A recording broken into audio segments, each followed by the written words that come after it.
my name's Dan Ayoub. I'm executive producer of publishing at 343, and we're here today to talk about Halo Spartan Assault. So what were your goals heading into this mobile game?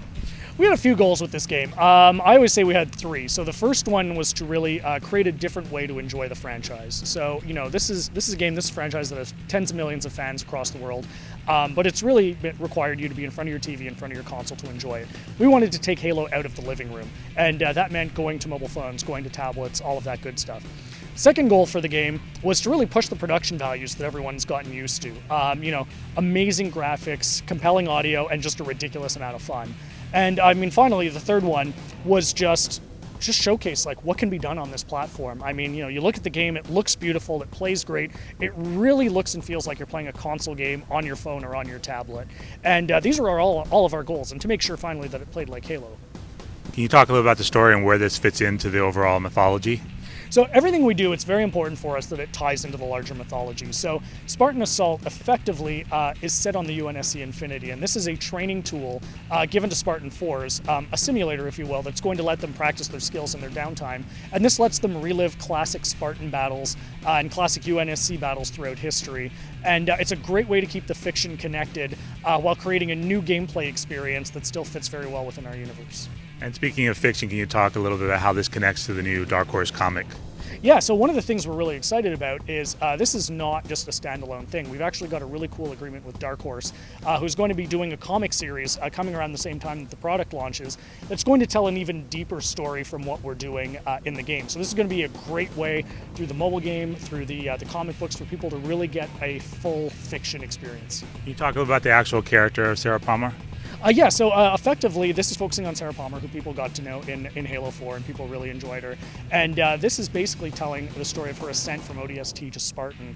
And, we call this the first Spartan op. Like, this was just really, her first big experience. Can't say too much more about the story than that for now, but that's really our high-level context for it.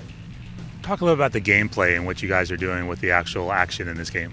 So the gameplay is something that's really cool. What we wanted to do was create a new way to play Halo that worked on these platforms. So effectively what the game is a top-down twin-stick arcade-style action shooter, similar to like Smash TV or Robotron or Total Carnage. These games that people remember from the past that were just high-intensity action, tremendous amount of fun, easy to pick up and play. So it's a brand new way to enjoy Halo, but it's still everything you've come to expect from a Halo experience. We're still pushing the envelope in terms of how great it looks, how great it sounds. It's still got that sandbox experience, so you can pick up weapons in the battlefield. You can jump into any vehicle. It's got all the enemies you've grown accustomed to in Halo, as well as a bunch of new weapons and new abilities that you've never seen in Halo before. Can you talk a little about the differentiation of gameplay, especially when you jump into a vehicle and how that plays differently than running around, run and gun?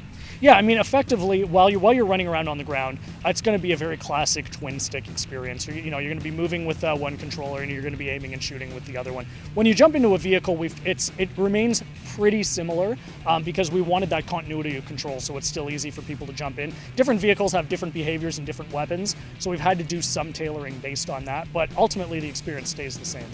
Can you just reference a couple of the different worlds that you guys are allowing us to play in there?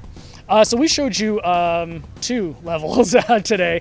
One of them was on Dratheus, which is the moon. In fact, both of them I think were on Dratheus, which was the primary moon in the story. And you saw 2 very different levels. One was very much of an ice level, a very different kind of environment that had really cool reflections and lighting effects on it.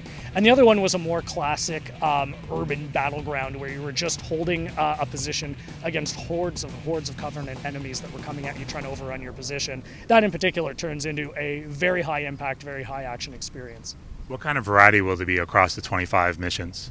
So it's actually really cool. So we've got 25 missions that'll probably take you 2 to 2.5 hours to complete the entire experience. But we've broken them down into chunks so that, if you only have 2.5 minutes or 3 minutes, you can play through one of them or a good chunk of them. So you still get that snacking experience that people like from mobile. We've got a tremendous variety. We've got, you saw 2 of them today. We have completely new ones. We have some set on cliff tops, some set in forests, new environments that people haven't seen before because this is a new planet in the fiction. So people are going to get a tremendous amount of variety from the game in terms of landscapes, in terms of what they can do, and to also motivate people to come back and keep playing. each level, each mission has its own unique challenges associated with it that, you know, people are going to want to accomplish to unlock things. And through Waypoint, we're also going to have weekly challenges as well to keep people coming back, keep people motivated to drive forward. What are your thoughts about what can be done today in the mobile space? Yeah, I'm personally really excited about the mobile space, and even more so excited after we started working on this game, because we've really been able to push the limits as to what's possible. I think this is really just the beginning. This game, I think we've really demonstrated what you can do on these experiences. I mean, I look at other games out there on mobile, and the graphics we're pushing, the action we're pushing, everything that's going on the screen is really kind of amazing that this can happen on these kinds of platforms, even on a phone, like not just the tablet. So I really think we're at the beginning of a pretty interesting time, and my hope is that we're going to see more games like this that really push the envelope.